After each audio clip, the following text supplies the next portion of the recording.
Hello, everyone, and welcome back to another edition of Let's Talk Stamps. In my last video, I discussed why I collect Jordanian stamps, how I was influenced to begin a Jordanian stamp collection, as well as sharing with you some of my most favorite Jordanian stamps. If you haven't seen the video, I'll include a link in the description. Today, I thought I would share with you 11 of my favorite books about the history, politics, and culture of Jordan. Now, I found some of these books to be very helpful as I look to increase my knowledge and understanding all about the fascinating country of Jordan. If you've seen some of these books, if you've read them, or if you're interested in reading them, please let me know in the comments section. All right, let's jump right in. The first book that I would recommend as one of my favorites is A History of Jordan by Dr. Philip Robbins. This is an excellent overview of the history of modern Jordan, beginning with the establishment of the Emirate of Transjordan in 1921, going through the 20th century with King Hussein ruling Jordan from 1953 until his passing in 1999. It does touch a little bit of King Abdullah II, the current monarch of Jordan, his early beginnings, guiding and navigating the country. This book was published in 2004, and it's just a really nice reference book for someone looking for a solid understanding of the historical background of the Hashimite Kingdom of Jordan. That's A History of Jordan by Philip Robbins. The next two books that I will recommend and are among my favorite, have to deal with Jordan's relationship with the West Bank and the Palestinian population living there. This is a book called West Bank, East Bank, The Palestinians in Jordan, 1949 to 1967. It's written by Dr. Shaul Mishal, who is an Israeli academic. This book was published in 1978, and it's a really nice survey of analysis of looking at Jordan's relationship with the West Bank and Eastern Jerusalem.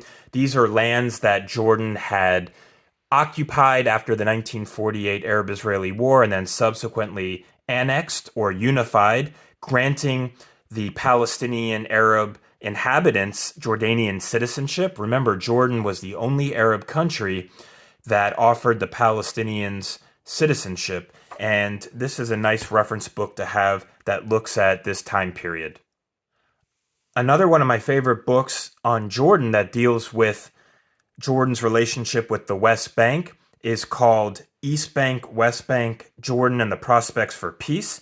This is written by Arthur Day, who was an American who served for 28 years in the State Department and Foreign Service, specializing in Middle East affairs. So whereas the previous book on Jordan's relationship with the West Bank was written by an Israeli, this is written by an American, so you get more of a U.S. perspective. And this is, again, another nice book that will examine Jordan's relationship from 1948 to the present, ruling the West Bank until 1967, and then even after 1967, maintaining sovereignty claims over the West Bank until King Hussein's decision in 1988 to sever all legal and administrative links with this region, which, by the way, excluded Jordan's Hashimite guardianship role over the holy places in Jerusalem. This is another book. It's called East Bank, West Bank by Arthur Day. I have three other books about Jordan that look at Jordan's relationship with Israel and prospects for peace. This one is written by a Jordanian academic, and it's titled Jordanian-Israeli Relations, The Peace-Building Experience. Now, this is a shorter book, and it is very interesting. It looks at how Jordan and Israel came to establishing diplomatic relations in 1994. It was published in 2009, so it's a little bit more recent. And this book is it's less than 100 pages.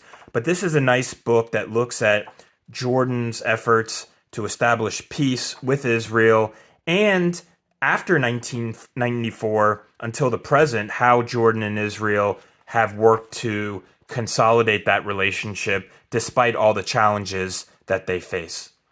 Another book about Jordanian Israeli peacemaking and peace efforts is the Israeli Jordanian Dialogue, 1948 to 1953, Cooperation, Conspiracy, or Collusion. This book is written by an Israeli academic, and his name is Yoav Gelber.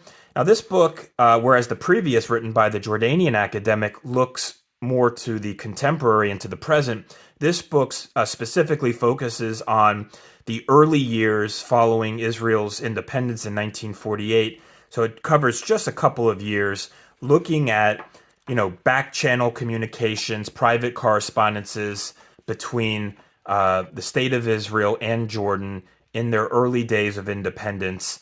And, I find that that's always fascinating whenever we can read historical accounts of some of the things that we may not be as familiar with, things that may not make the newspapers, not as commonly known knowledge or information, but rather, looking at primary source material to see what was going on behind the scenes. So this is another book that I would recommend, the Israeli-Jordanian Dialogue, 1948 to 1953. Another book dealing with Jordan's relationship with Israel and the Palestinians and its perception of peacemaking. This is one of my favorites. It's one of the most comprehensive books of Jordanian perceptions and attitudes toward peace. It's called King Hussein and the Evolution of Jordan's Perception of a Political Settlement with Israel, 1967 to 1988. It's written by the Israeli academic, the late academic Joseph Nevo, and it's really a textual analysis of examining Jordanian official documents, speeches, official government publications, memoirs, diaries, newspaper clippings, looking at post-1967 attitudes. So when Israel conquered the West Bank and Eastern Jerusalem from Israel during the 1967 war, this book looks at how Jordan, in the post-war aftermath, made efforts to find a political accommodation with Israel. And this time period spans from 1967 to 1988. And the book distinguishes or sort of breaks down the differences between Jordan's attitude toward the West Bank and toward Eastern Jerusalem. Another one of my favorite books on Jordan is called Nationalist Voices in Jordan, The Street and the State, and it's written by Professor Betty Anderson. It was published in 2005, and this book looks more at Jordan's early founding. It looks more internally at Jordan's domestic politics and national identity issues. So it talks about the national identity inside Jordan, looking at the two primary communities, the Transjordanians, or the so-called East Bankers, and the West Banker community, which is Palestinian Arab population. It starts really in the early period of Jordanian history, but it ends around the late 1950s. So it's a little bit more in-depth, it's a little bit more involved and nuanced, but it explores the issue of identity, of political opposition inside the Hashimite Kingdom during the early years of King Hussein in the 1950s. So another great book for you all to check out. Another one of my favorite books on Jordan is called Jordan's InterArab Relations, The Political Economy of Alliance Making. And this is by Professor Laurie Brand. This book was published in 1994.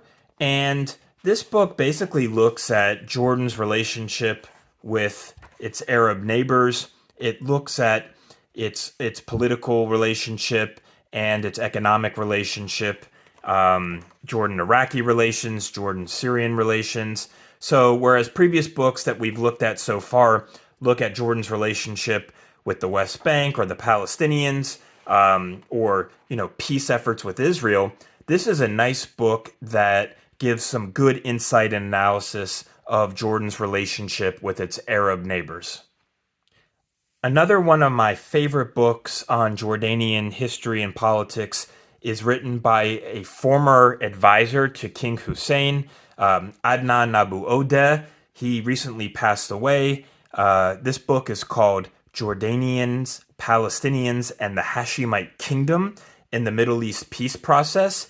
This book is fantastic. It really gives an insider look, an insider Jordanian perspective. It was published in 1999, and it goes over sort of the background and history of the Emirate of Transjordan, looking at the social and political issues, looking at the unification of Jordan and Arab Palestine, or the annexation of the West Bank in 1950, looking at how the 1967 war and the loss of the West Bank and Eastern Jerusalem to Israel impacted domestic Jordanian security and concerns, as well as moving forward, during the peace process with Israel and the PLO during the 1990s. This is a terrific book. It is very comprehensive, and I really recommend it.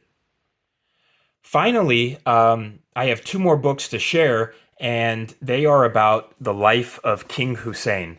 These are political biographies of King Hussein of Jordan. You really can't talk about modern Jordan without mentioning its longest serving monarch, and that was King Hussein from 1953 to 1999. He really guided and shaped Jordan's modern development, its national consciousness, its political orientation and foreign policy.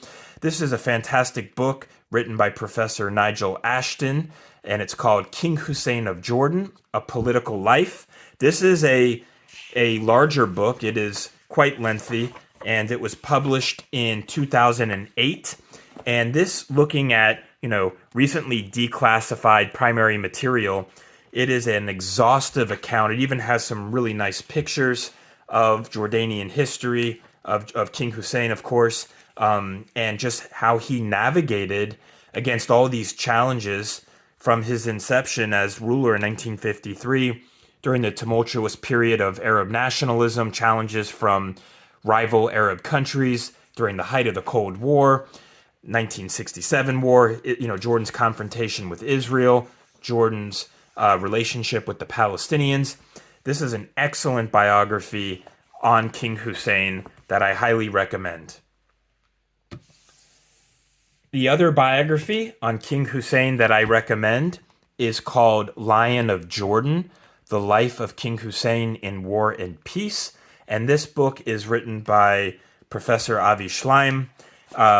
This is a similar book to Nigel Ashton's biography, but it does have, it is slightly different in terms of content and context. But these books, how I see it, they really complement each other, and they really offer an intriguing portrayal of King Hussein, the real modern founder, the ruler. Well, his grandfather, King Abdullah, was the true founder, but King Hussein was the longest serving ruler of Jordan, and he is probably one of the greatest symbols today that is identified with the modern Jordanian state. And so those are my 11 book recommendations. Those are my favorite books on Jordan. Let me know what you think in the comments section. I hope you liked this video. If so, the best way you can help support this channel is hit that like and subscribe button, share it with your friends and family. And until next time, happy stamping.